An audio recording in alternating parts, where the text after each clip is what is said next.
Laura for joining us, and Michelle.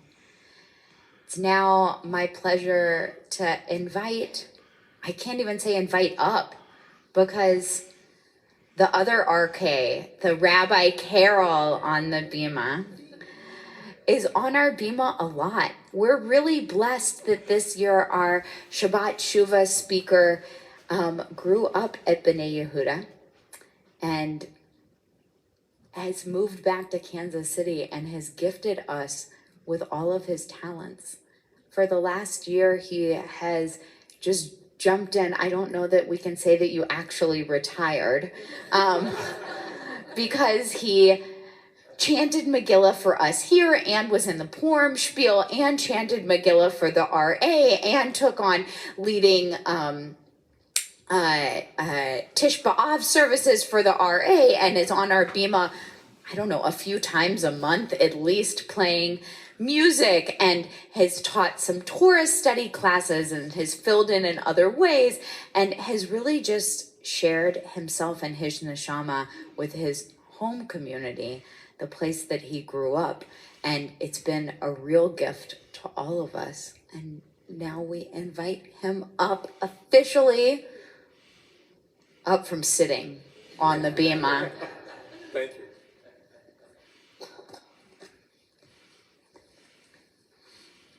Thank you, Rabbi Kramer, for your leadership, your special spirit that you bring to this congregation, and for the invitation for me to speak.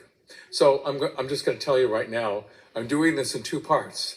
Guess what? The first part is the sermon part. The second part is the singing part. So you'll find out. I don't know about you, but in our home, I hear the word perseverate a lot. My wife, Rhonda, tells me not to perseverate at least once a week, but probably more often than that. Unfortunately, I'm really good at it. So for those of you whose inquiring minds want to know, perseverate means to repeat or prolong an action, thought, or utterance after the stimulus that prompted it has, I have to add, long ago ceased. I believe that perseverating is human. It can, however, be a burden. Sometimes we do hold on way too long to our feelings and thoughts that resulted from something someone said or did to us, and we just can't seem to let it go. If I'd been asked to contribute to Mishkan HaNefesh, the new High Holy Day prayer book of the Reform movement, the confessional prayers would have had this entry. We ask forgiveness for the ways we have wronged you, eternal God, by perseverating over small and large matters in our lives, and for the harm we have caused by not healing ourselves through granting forgiveness to others. Every morning I receive a daily email entitled Inspiring Quotes, which shares statements from a wide variety of sources.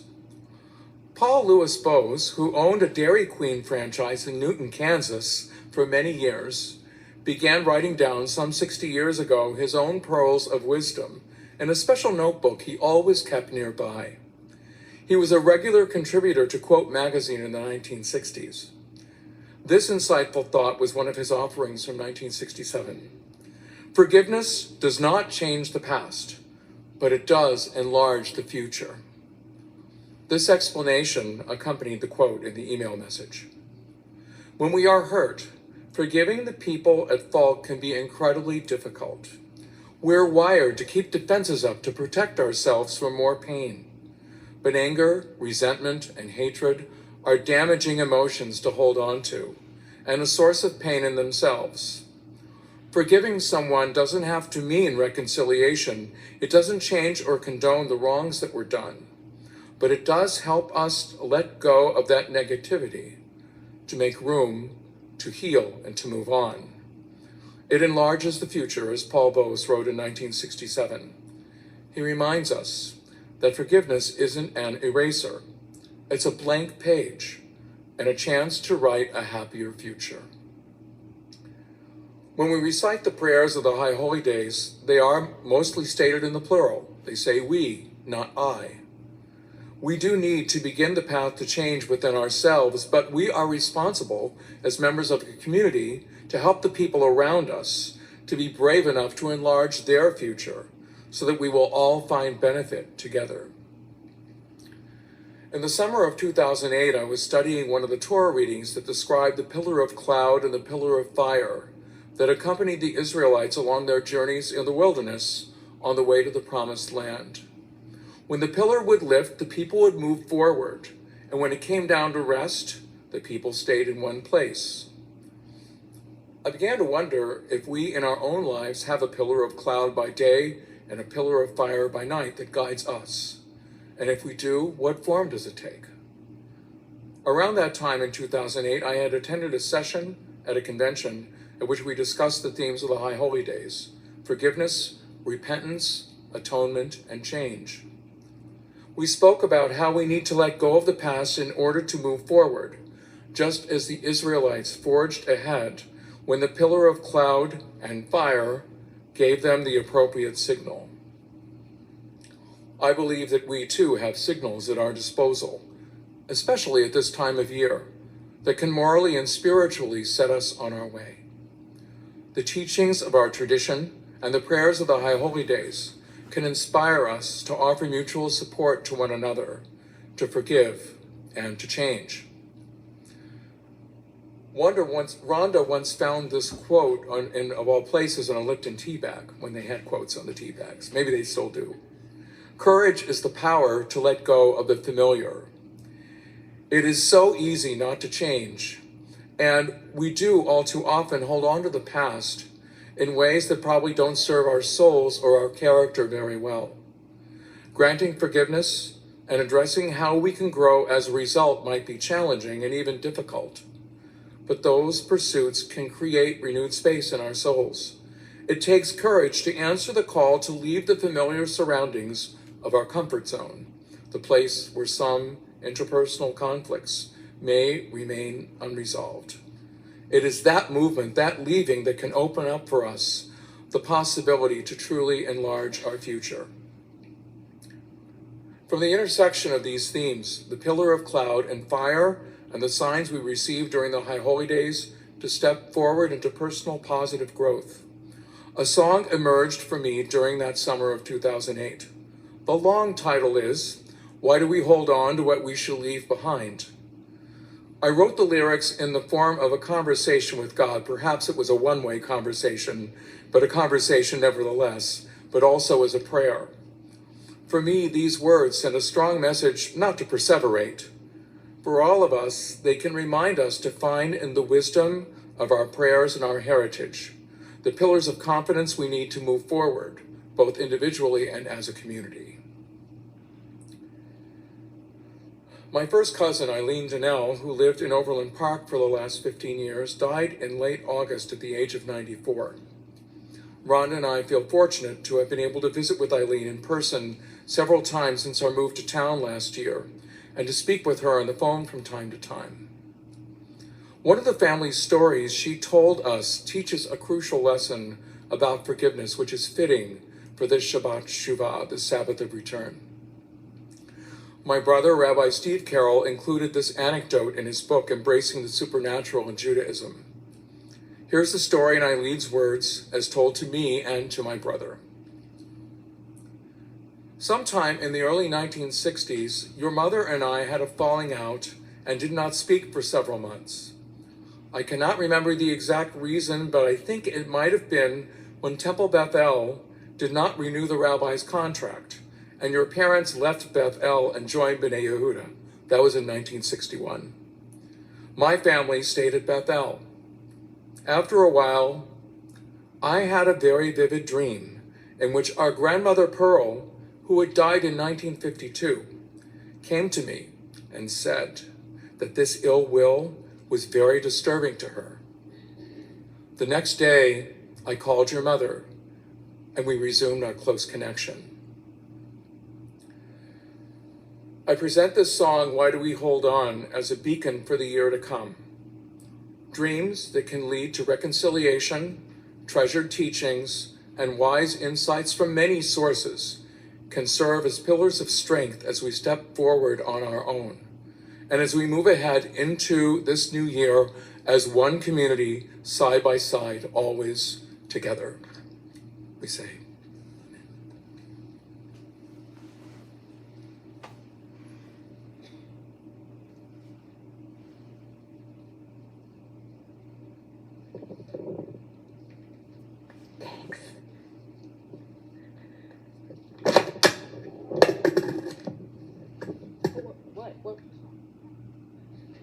Ooh.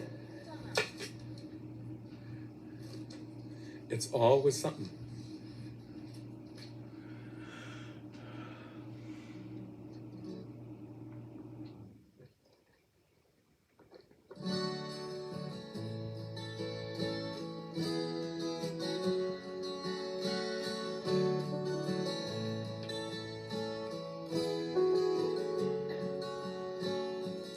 I can see where you're going. Will you let me follow? There hasn't been a time when you led me astray. Can I trust how you tell me not to dwell upon the past? To look ahead without regret, to make tomorrow a better day. To make tomorrow a better day. Why do we hold on to what we should leave behind? Why do we choose our pain over peace that we could find? Forgiveness can lift a broken soul and ease a worried mind. Why do we hold on? Hold on. Why do we hold on to what we should leave behind?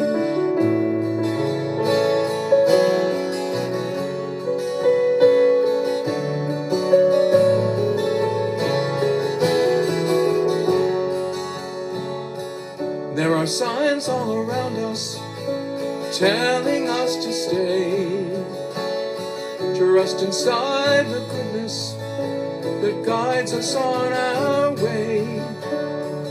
There's a fire that is burning, giving light when darkness falls. Can we let go of the familiar so we can answer when you call? So we can answer when you call.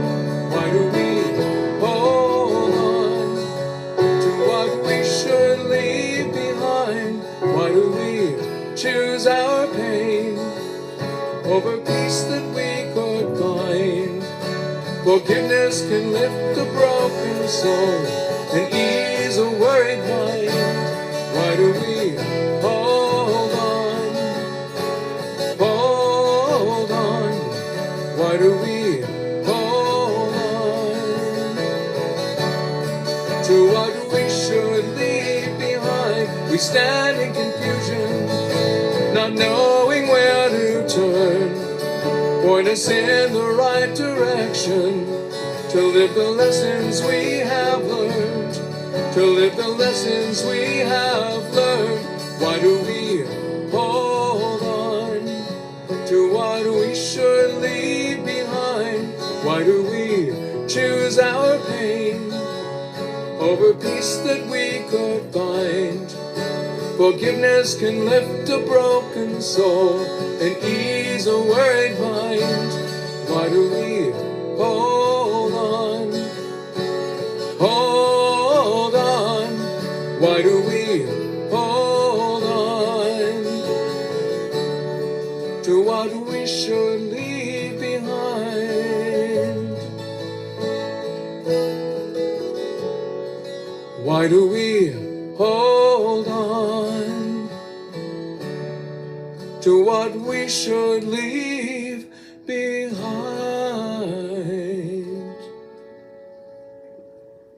Wow.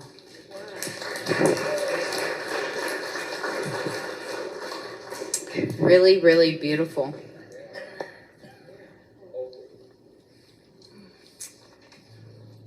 What words? We're all pretty broken. I'm going to break the podium. But we're pretty broken. We're needing to hold on. And we always turn in our service towards of healing. We oftentimes, when we come to this part of the service, we think of everybody else who's in need of healing. We don't often think of ourselves. What comes to our mind first are the physical things, but it's not the spiritual, the emotional, the ways we perseverate over pieces long past and should have been forgotten. Let's take a moment. Call to name others, but call yourselves on your lips as well. If you're praying with us virtually and like to type in names in the chat, if you're here in our chapel, go ahead and say those names.